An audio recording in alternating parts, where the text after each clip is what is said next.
VCR's Media Network with Mark Connors.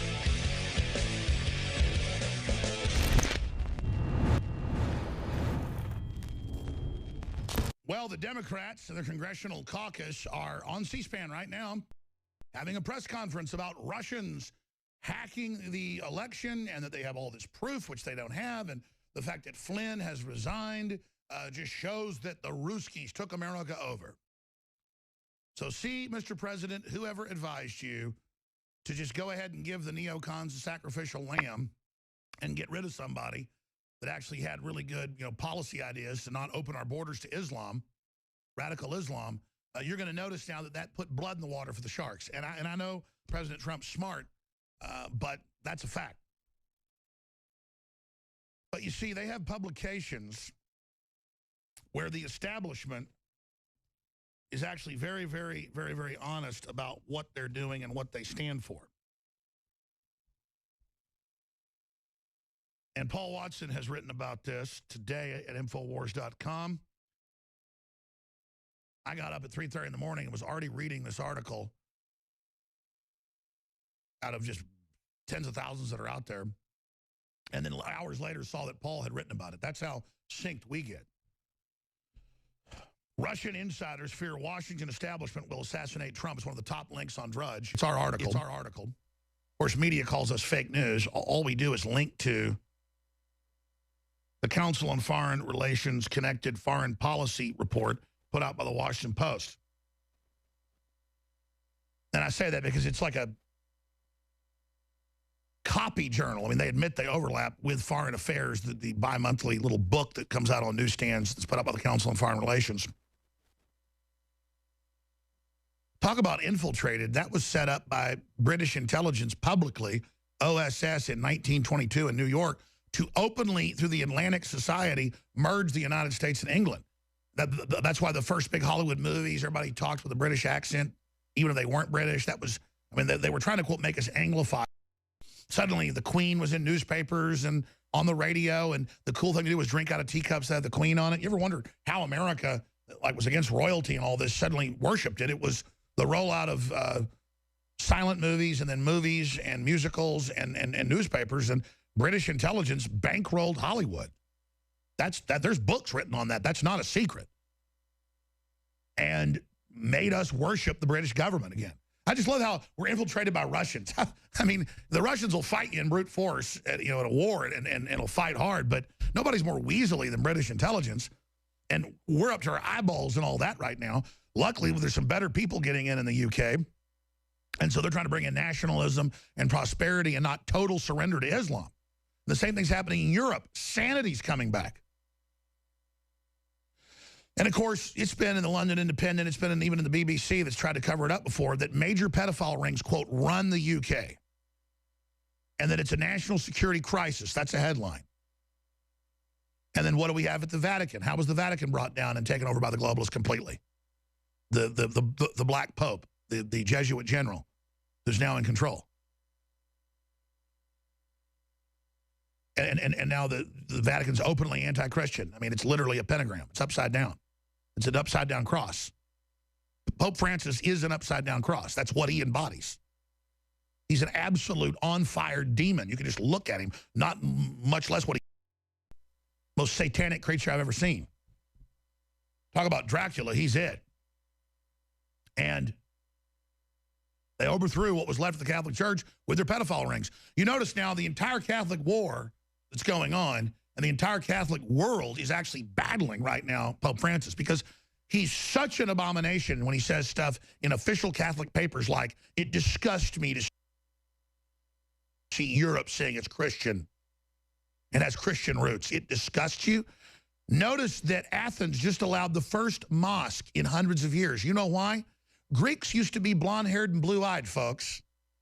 So did Romans. Do you know why Greeks now have black hair? And you know why they have Muslim features or Islamic features or Arabic features, I should say? You know why? I could go further about anatomy. Greek statues, Greek paintings look nothing like Greeks today. Unless you see somebody that somehow kept their Greek lineage, it looks like Milo, a tall guy with blonde hair and blue eyes. Because the Muslims came in and put hundreds of thousands of the sword and forcibly raped basically everybody, and the only Greeks to survive hid in the mountains for hundreds of years and finally repelled them. But now, come on in, baby. Some Greek islands now, there's hundreds of them, have over 300,000 Muslims on them alone. Greece is gone again. And they just ran the white flag up to build a big, fat, juicy mosque.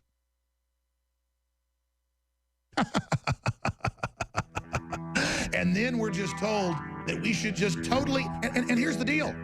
If it was a bunch of brown-skinned people coming in that wanted to be Greek, I don't care what color they are. The point is, Greeks aren't Greeks because they got overrun by the Muslims, just like Constantinople used to be its name. It's now called Istanbul. And the big, beautiful blue mosque, the marvel of Islamic architecture, was built by Christians.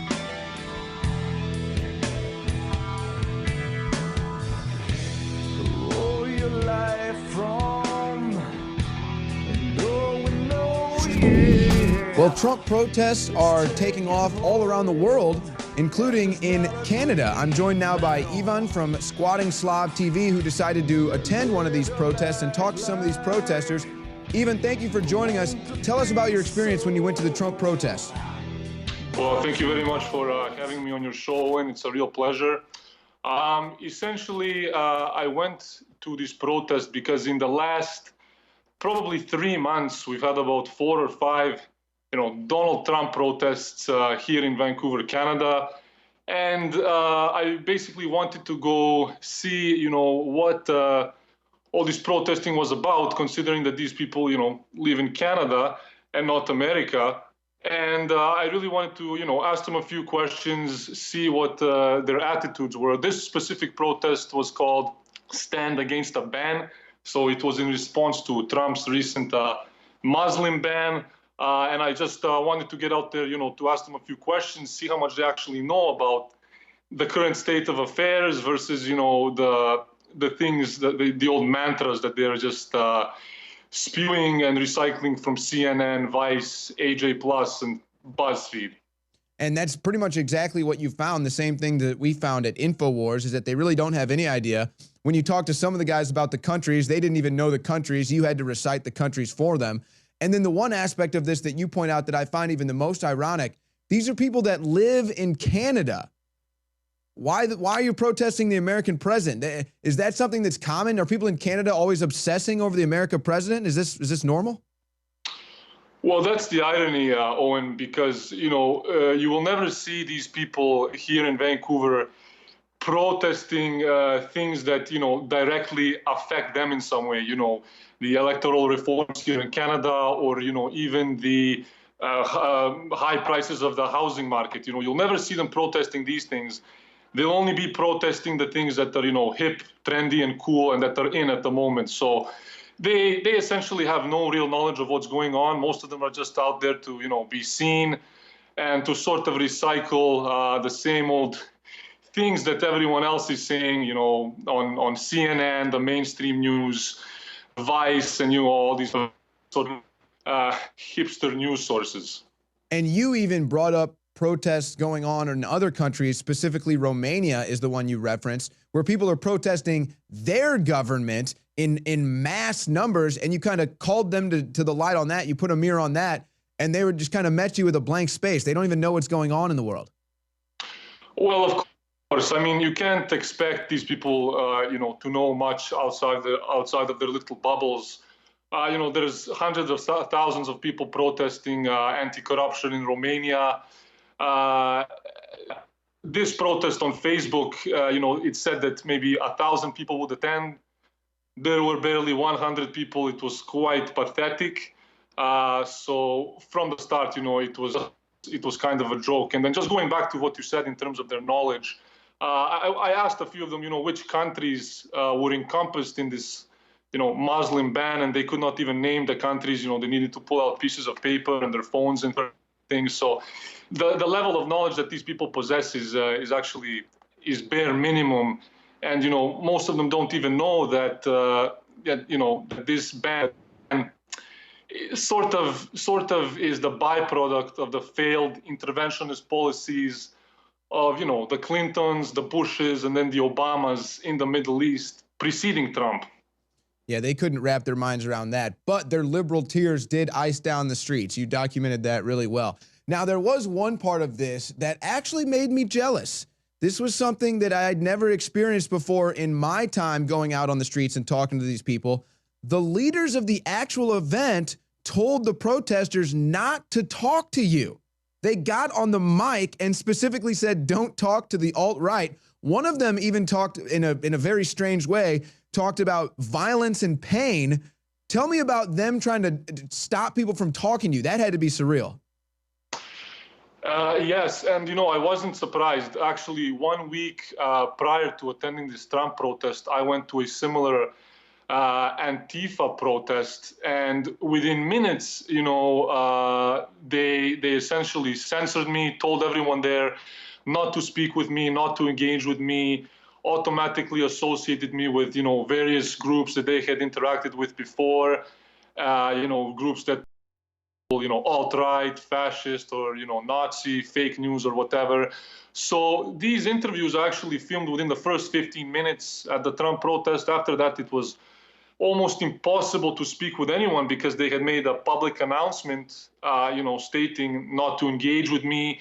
They said I belong to another media group, and there was the one girl who was circling around, literally telling every single person not to speak with me. So it was literally me being censored from the moment that I got there for no reason.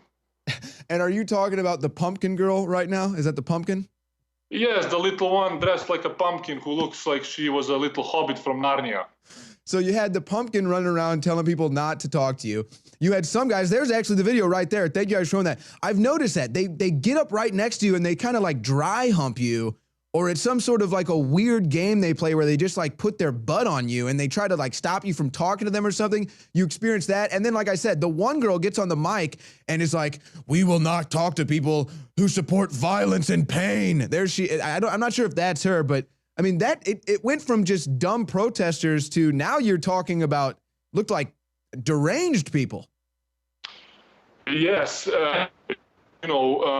They will often, when you're speaking to them, as you've seen and witnessed in all of your videos, they will try to essentially drown you out, or with noise, or try to make you look stupid by being all touchy, and this is exactly what they do, to evade any kind of questioning from your end, because they fear that if you question them, you will actually expose their ridiculousness and their stupidity. So, in order to save everyone's reputation there, what they do is make these big public announcements to make sure that no one is engaging with anyone asking questions or anyone that may hold, a different view or a different opinion. And let's